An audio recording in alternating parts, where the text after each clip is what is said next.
Now, the next panel is going to discuss innovation in food. It's amazing how much food has evolved over the last 20 years. But did you know also that innovation in food can help you eat food that doesn't make you fat? Wouldn't that be good? What's the best way to not look fat? The best way to not look fat is to stand next to a fat person. Have you ever noticed that? If you stand next to a fat person, you look fine. So I know you're all sitting down, so it's hard to tell, but next time you stand up, make sure you stand next to a fat person. And that will avoid feeling fat. Now, right now, we're going to start with the special panel on innovation. And the person that I'm going to introduce who's going to moderate this panel, Marius Robles, is the founder and CEO of Reimagine Food. This company is focusing on passion of food and how to bring innovation in order to make it better for all of us. Ladies and gentlemen, Marius Robles. Do you love me? Do you love me?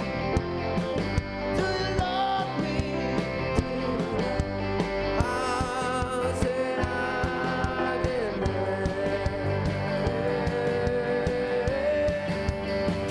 Watch me now. Oh, walk it up, baby. Don't drive me crazy. Just a little bit's alright. I can mash potato. I can do the twist. Tell me, baby, do you like it like this?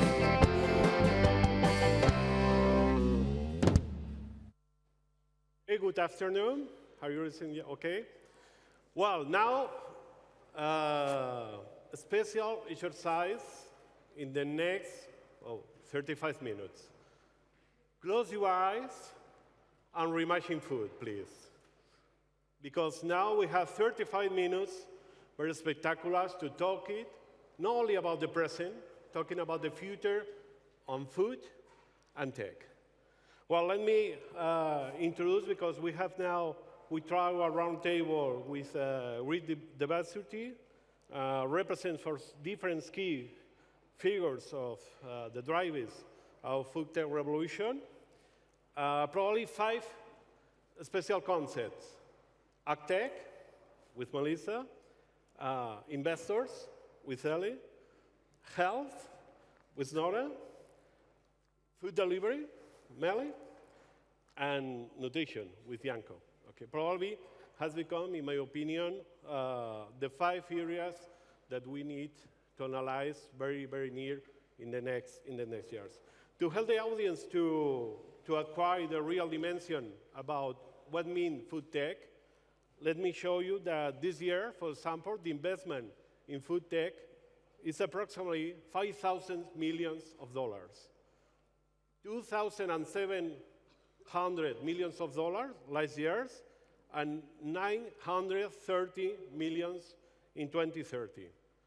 This, for instance, this late figure is just the fundraising of the August of this year. Imagine the power of the food tech that we have here. Well, probably now we are in a big opportunity that we are in a new era. Why we say the new era? Because it's the first time that we have the converge of 2 very important concepts.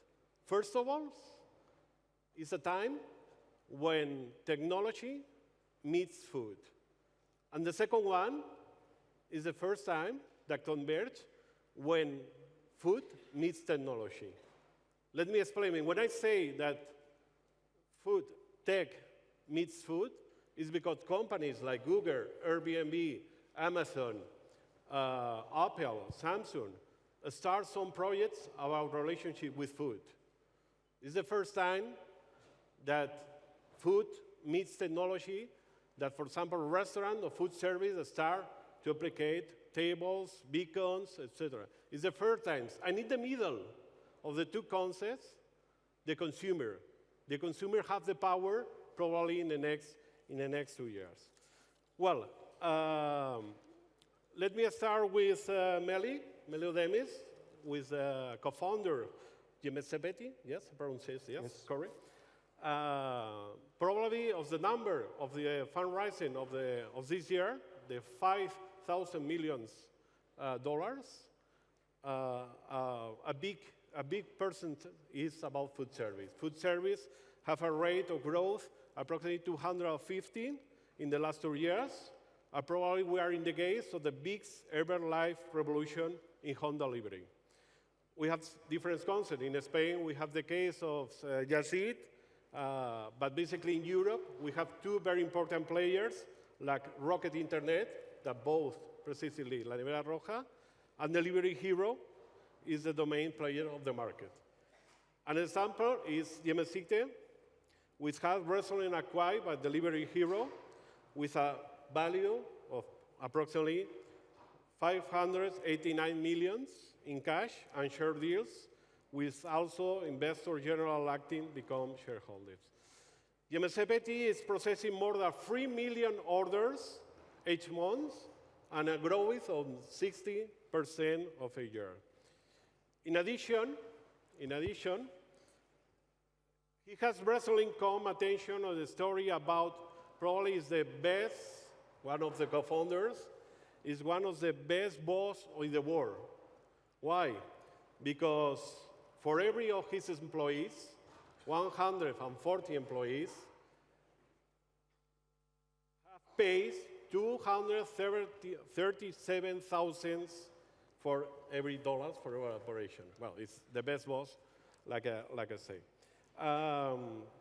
Like I say in this moment, when I talk about the technology meets food, how these models, the uberization of the food market, then trends, for example, in Amazon, in the distribution about food delivery from main restaurants in Seattle, or new technology players like Uber, how do you see affect or concern you in this time? Actually, this business is not new in any part of the world. I mean, because, for example, the big players in United States that have started this business, that's one of them is Seamless. They started with the name Seamless Web, then they dropped out the web, but they continued as Seamless. And there is also Grubhub. Seamless started around 99, 2000. Grubhub started around 2004, 5. And then they have merged 2 years ago, and they went public. So, but Amazon also had some early interest on food. But food delivery is something a lot more difficult than delivering other goods, because you have to do it in real time. That's what keeps us apart from all other e-commerce players and marketplaces, because you have to prepare the food and take it to the customer in less than 1 hour, like between half an hour and 45 minutes. That's why, although Amazon and Uber and many other big players are trying, or let's say, discovering this space, I think the big players like Just Eat, Grubhub and Seamless together, etc., they will be and become the strong and big players. They will keep their positions. That's what I think. But that doesn't mean that other big players or even new companies that they cannot try new things and they can innovate in the domain. So for the players in Europe like Yemeksepeti, Delivery Hero, etc., Amazons and Ubers, etc., they are still growing slowly in Europe and other parts of the world. Maybe in the States, in Silicon Valley, in New York, etc., they might create some kind of success, but I don't think that they will create any kind of threat to the players in Europe. Thank you, Melih. Ali, let's talk about disruptorati concept, okay? Disruptorati, for the people that don't know, after disrupting e-commerce, the apps on our day of today, the Illuminati of disruption innovation, want to play with our food. This approach have attracted investors, football players, business person, venture capital, and leaders, business leaders like Bill Gates, for example, or FC case around. And another question is now what is the next app or the new e-commerce platform for food. The question now is probably the next big challenge in technology, those going to your smartphone, probably in your plate. No? And you know, in UDS, especially about your investment in Hampton Creek. For the people that don't know, Hampton Creek in just 18 months, fundraising 200 millions, and is the substitute of the eggs. You're thinking about the eggs market in the USA is approximately $10,000 million. Every citizen of America consumes an average of 215 units of year. Imagine that you replace the eggs or have, in this case, yes mayo is a mayonnaise. From your perspective, like a serial investor and from your experience, what do you consider is the key of this rapid growth in investment in food tech? What has the consequence that the disruptority develop into this sector? I have to say, for one, I've still been surprised at how much VC investment there has been in food tech. It's something that's been interesting for me for several years, but the amount of interest from the rest of Silicon Valley has certainly taken me by surprise in the last couple of years. And there's, enormous financings have been announced just in the last month. Actually, this past week, I think Impossible Foods raised an enormous amount of money as well. That's so I think that there's several factors. One is that I'd say it's comparable to the interest in sustainable energy from 5 years ago, but that it's I think the potential for profitably making food more sustainable is much better. It's much more attractive than in energy, and so whether that means by finding more sustainable ways to produce existing food or creating completely new food formulations that are inherently more sustainable. And Hampton Creek's appeal to investors, and there's several other companies that are in the same category, Impossible Foods, and I mentioned earlier a company called Clara Foods that I'm an investor in as well. In general, the appealing to investors is that this is a way to produce essentially the same product, meaning a product that the consumer will be just as happy to eat, may not even know the difference, but that is much less resource intensive and therefore much cheaper ultimately. So we'll see whether this succeeds or not, but the potential to make food production be more sustainable really is, I think, one of the biggest challenges facing humanity, and I think that's why it's attracting so much attention from Silicon Valley. Okay, perfect. Now, Melissa, Tilney, co-founder of AgFunder.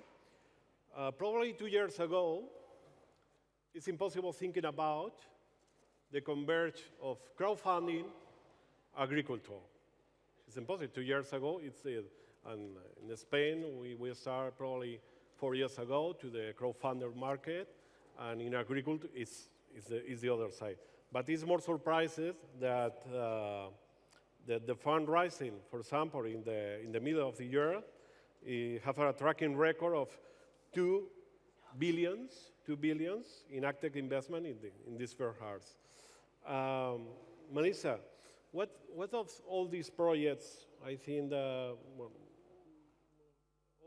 what of these projects have you considered that integrate a specific technology, a transfer technology in the agricultural market? What is the difference between last year in the same month? We have increased 132% of the fundraising. Yeah, so like Marius said, there's been an enormous growth in investment in agriculture technology. And a lot of that top line is being driven by some large deals, but actually most of the activity is in the seed and Series A. And the average age of an ag tech company is about 2 to 3 years old. So what we're really seeing is the emergence of new agriculture technologies. As far as this year, there are, I would say, 3 technologies that I've found really interesting that represent somewhat of a break from last year. One of the technologies is actually a company that I'm following closely. It's called Autonomous Tractor Corporation. And they've just completed the first redesign of the tractor in over 80 years. And if you look at the car industry, there's Tesla, there's Google. These companies have built electric platforms. On top of that, they're trying to put autonomous technology. None of that has happened in the tractor space so far. Autonomous Tractor just developed a diesel-electric platform. On top of that, they have built all new in-field laser technology to work with electric technology to make the tractors autonomous.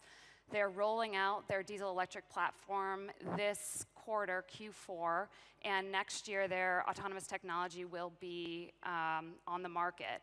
So I think this has, you know, when we think about the future of some of the equipment, this is a great example where we're going to see in the future smaller tractors, much more efficient. It's not going to be a huge capital outlay for the farmers, and you're going to actually see this impacting large-scale farming as well as small-scale farming. So that's technology that's in the work. The whole equipment part of the industry, the robotics, I think is really developing, and I'm curious to see how that goes over time. As far as the production side of things, the buzzword has really been around precision agriculture, and the idea there is that farmers will be able to tend to each individual plant on their farm and make those plants grow the best that they can to really increase productivity on the farm. What I've seen a few players start doing, they started in the US market, but what they've done is they've taken their technology and they've right-sized it and they've been applying it in emerging markets. So if you look at a yield map of the world, the yields in emerging markets are a lot lower than they are in the developed world. And so if we can take some of the technology that's being developed, put it in the developing markets, make it applicable there, I think we'll see some real productivity gains there. And then the last thing is, you know, we think about farming as something that takes place on the land, but a lot of farming is moving indoors, and people are in lab coats when they're farming. And you know, we've been watching trends in indoor agriculture over the last few years, and there have been questions around the sustainability or the business models and whether these companies will actually be able to sustain themselves. And we've seen a lot of efficiencies being made and a lot of new technology in indoor farming that I think will make that a very viable industry. Thank you, Melissa. Ianko Ignatiev from Edamam. It's a good friend because Edamam is one of the companies that we accelerated last year in Reimagine Food. And you need to think that each month, over 1,000 million of search in Google is about recipes. Edamam offers more than 1 million of the best recipes of the web, which you can filter with the number of calories, type of diet, and obviously with a sophisticated algorithm methods. I have a customer, New York Times, Samsung, Nestlé, Epicurious, and probably is the most attractive combination between nutrition, food, and tech. And I have a question for you. What do you consider that probably is the next great frontier in the interaction between the personalization of recipes, Internet of Things, or the new concept of a smart kitchen? Well, it's a great question. Thanks, Marius. I think it's really actually health, which is the real next big frontier. And in between the big frontier, which is health, there is shorter term one, which is actually information flow. And let me explain this in the following way. I mean, say a couple of centuries ago, we were eating whatever tasted best, if we could get hold of it, obviously. Maybe 50 years back, in particular in the US, we started eating whatever was fastest to prepare. And about 10, 15 years ago, we decided that, okay, now we want to eat healthy, no matter how it tastes. And today, what happens is that actually we can have all of these. Because in the new ecosystem which evolved between Internet of Things, between information, between big data, it's actually possible to create such a information flow which will allow us to know what we eat, know our conditions, our limitations, and at the end of the day, cook it faster. Just to give you an example, what can happen with the existing technologies is I can get on my telephone or whatever way data from my physician, my doctor, which will tell me what conditions they have, what they need to eat, what I cannot eat. Then I can access different databases, for example, Edamam, and actually get a meal plan which fits exactly my need. Then my fridge will tell me what's in it and what I need to buy, so it will create a shopping cart for me for the entire week. And I can program automatically my kitchen stove to preheat every evening at the exact given time so that I can save time and cook a good meal, but much faster. And all this happens, and it's powered by the flow of information, so that each actor in the food ecosystem knows what the other is doing and can act on it. So the big the big development in that is the API ecosystem, where different APIs interact with each other. And I would say on the other side, we have other tools which help the consumers interact with this ecosystem as well, like Amazon Echo, the new Alexa device, which allows you to control voice-wise all your devices at home, which allows them to tell you actually what's in there. So the interaction also becomes much easier. So it is really about how information flows, but the end game is health. And that's why what drives really, I think, actually all this money which comes into food tech, because that's where really a lot of money is. Thank you. We continue with health, with the combination with another technology like artificial intelligence. We continue with Nora. Nora Khaldi is the founder of Nuritas. It is a startup that have a spectacular challenge, revolutionizing the way everyone looks health using powerful computer technology and artificial intelligence to mine 16 food products for beneficial companies. Yes, sir. And it's the first time probably that one tech company make a brutal statement of intention aligned with the health and food, because the borders around is not very clear of this border. Nora is PhD in molecular evolution. Like I said, through your career, and let me talk about your vision, has been to disrupt the way we look at food. How do you think this disruption is coming? I think disruption is already here in food.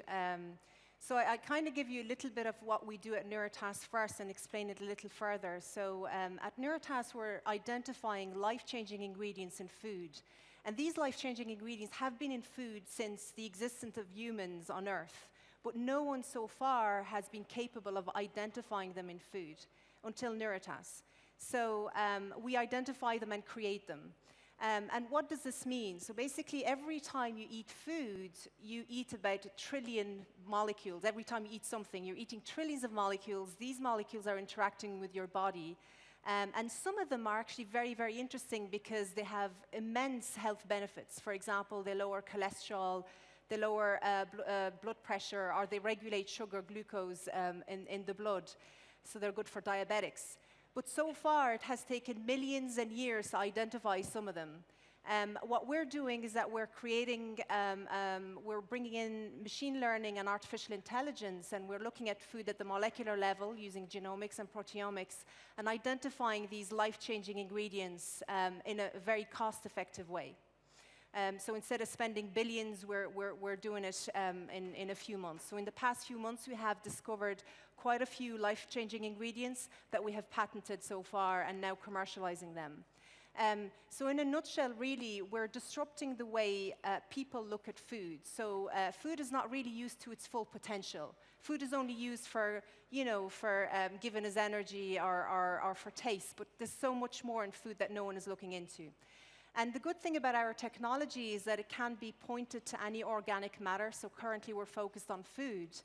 But more specifically, we're focused on what we call food co-products or food side products. And what this means is that if you look at the food chain, at the start of the food chain, there's about 50% loss of food, and that's called co-product. And it's crazy because in a few years' time, we'll need to feed 9 billion people, and yet we're throwing away 50% of our foods. And when I first started working in food, I realized that they weren't throwing it away because it was toxic. They weren't throwing it away because it was the shelf life was past. They were throwing it away because they didn't know what benefit it had, and they didn't know how to use this byproduct. And this is where we're turning our artificial machine and machine learning on. We're looking at these co-products and adding value to them by finding life-changing ingredients within that are going to transform human health. So that's kind of, in a nutshell, what we're doing. Thank you, Nora. Just last question for everyone. The poet Charles Baudelaire say that the figure of the city change more faster than the human health. Probably we have in a moment that all technology move more quickly in a growth market, very different, like probably the consumer really need now, probably native, consumer native. Bearing this in mind, Melih, I'll start with you. What do you consider is probably the next big thing in food in the next 5 years? Of course, I don't know, but if I knew, even if I knew, I wouldn't tell it, first of all. But I mean, I think it won't come from the area where I used to work, and I mean, it will not come from the lifestyle, payment, food ordering, food delivery, etc., but it will come from her area. Because I mean, I believe how we produced and did food, made food, was same for thousands of years. But now we are at the edge of, with all biogens and nanotechnology, etc., with health. And the more we know about food, I think the production and the way we will consume the food and what we will eat will change a lot. So I mean, that's at least I would assume that it will be related to the health part of it, health angle of it, and the production of it, but not on the consumption side or delivery or lifestyle side.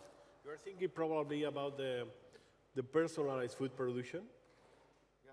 I think that will be possible. I mean, with all the 3D printing and everything, I think, I mean, we will have a kind of a personal, I mean, even nowadays we can do tests that what we should eat and what we should not eat.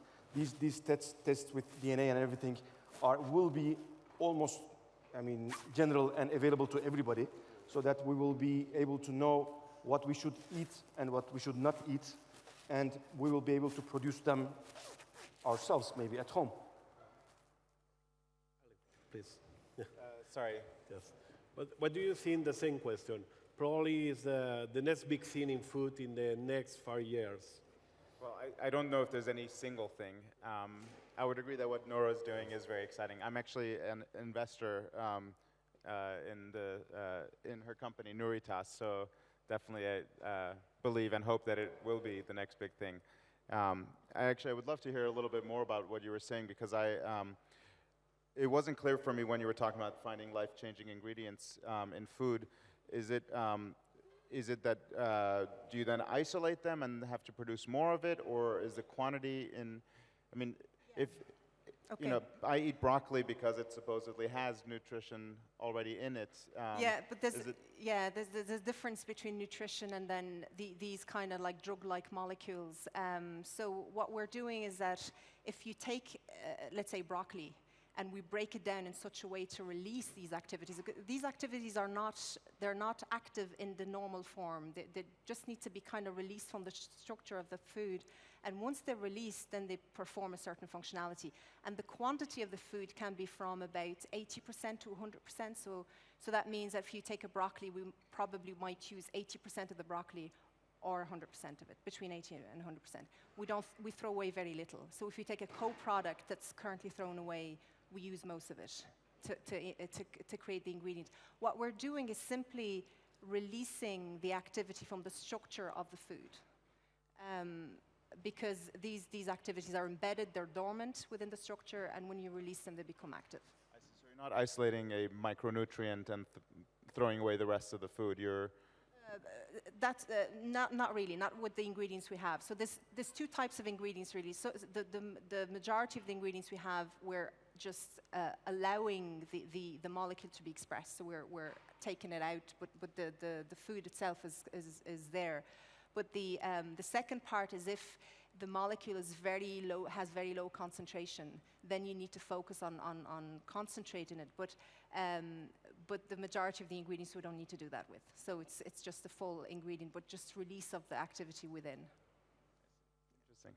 Thank you, Ali and Melissa and Nora. Melissa, probably this next frontier and the next big thing in AgTech in the next 5 years, no? Probably the connection between consumer, no? Rethinking about the connection, explain what you think probably is the next big thing that.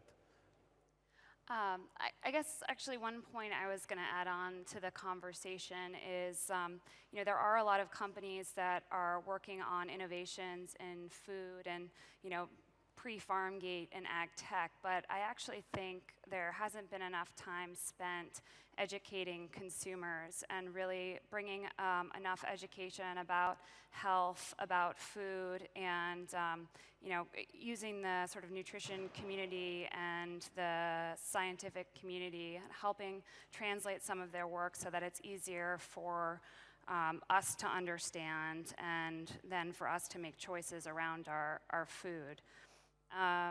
So that's one thing. In terms of ag tech, this isn't quite as sexy as some of the other stuff, but it's something that was already mentioned, and it's really one of the issues around food waste. And depending on who you talk to, maybe 20, 30, 40% of all food is wasted, and it happens at all different points along the value chain. And so there isn't one specific innovation here, but there are a lot of players that are working at all parts of the chain to try to decrease food waste. And I think we'll see a lot of progress in the next 5 years on that. Ianko, the next big challenge, what do you think? I think the next big challenge is really being able to collect all this data in a single place and to mine it so that we know as a consumer, or at least our the database we use knows what our intake is and how it affects our health. That's really the big challenge, because there is no such information. We know how much calories we burned, we know such things, but we have no idea what we ate. We keep track of what we ate only if we are dying. Then that's the case in which we start keeping track of what we eat. Otherwise, no. And we're believers that being able to match the data of what I ate with how my health performs, it will actually make a huge difference. That we can prolong our lives like 10, 20 years even by simply eating what is best for us and what fits our particular lifestyle and particular body. So I think that's the next big challenge, and that's why we personally are building the largest food database in nutrition, because we want to provide this data to people.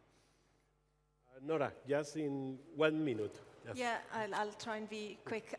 I think, that there's a few big things. Health is a big one. Functional food, so food with a real function, so a real health benefit within. I think it's the next big thing. But also personalized nutrition, where you give us your genome and we will tell you exactly, depending on your mutations, what specific nutrients or what specific peptides in our case you should be eating in order to extend your life.